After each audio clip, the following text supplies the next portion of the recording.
هاني ابراهيم، مشرف فني لمشروع المرأة المعيلة محافظة البحيرة، مركز مدينة رشيد.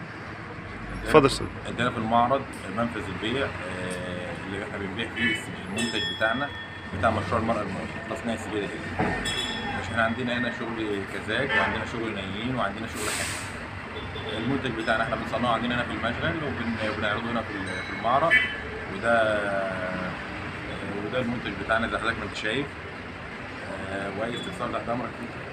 السجاده دي مثلا التصميمات بتجيبوها ازاي؟ التصميمات دي ديزاينات معروفه عندنا هنا في مصر، اللي هو الاصفهان والكشلان.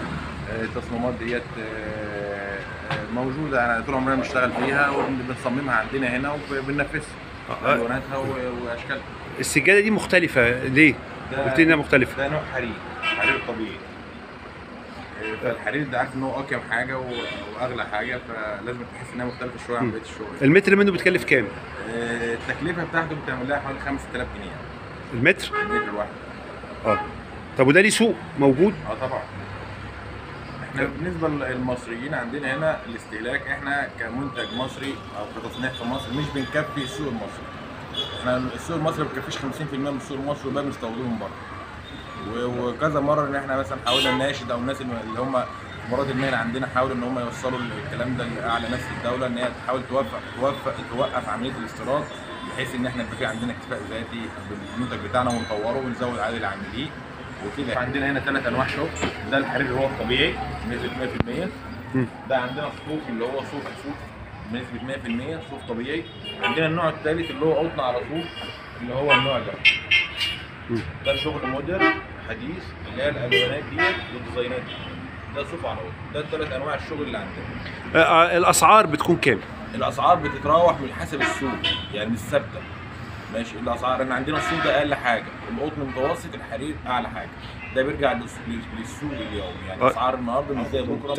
تكلفه متر الحرير كام؟ يعني عندنا بنكلف هنا متر الحرير بيتكلف حوالي 5000 جنيه تكلفته، خاماته مصنعيه. عندنا الشغل الصوف ده تكلفته بيبدا من اول 800 جنيه.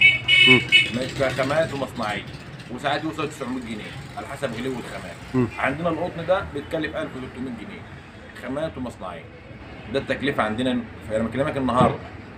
ماشي. بكره بقى كنت عارف ان الاسعار بتتفاوت من وقت لوقت بالنسبه للخامات والمصنعيات برضه. ودي وانت شغاله كده السجاده بتاخد من عندك كام وقت؟ يعني بقول لك من 2.5 ل3، وإذا حد فينا بطل تاخد أكتر، محدش بطل تقعد 3 أشهر.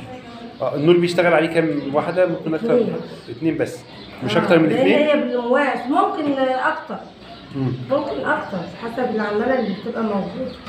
انت اخدتي كام وقت عشان تتعلمي الصنعه دي؟ عارفه انا اخدت سنه واحده. سنه، وبعد كده اشتغلتي لوحدك؟ ايوه بعد كده اشتغلت لوحدي. ايه احتياجاتك تانية في المشروع اللي انت عايزاها؟ يعني عايزه ايه اللي يتوفر لك اكتر من كده؟ احنا عايزين حد يمولنا عشان نجيبوا ناس غلابه ياما وعندهم اسر ورجالتهم على قدهم، ان هم نعلموهم برضه ينتجوا، بدل ما هم قاعدين كده في قلب البيت ما لهمش لازمه. كده هم ما لهمش لازمه، ما فيش دخل داخل لهم. والحكومه كده عايزاها تساندنا، بس تقف معانا وتساندنا عشان نجيبوا الناس تشتغل، عشان نبقى حتى الاسره اللي على قدها يوم ما عيله بتيجي تتخطب ما بتقدرش، لان الاسره مش قادره تشورها. احنا عايزين حد يساعد.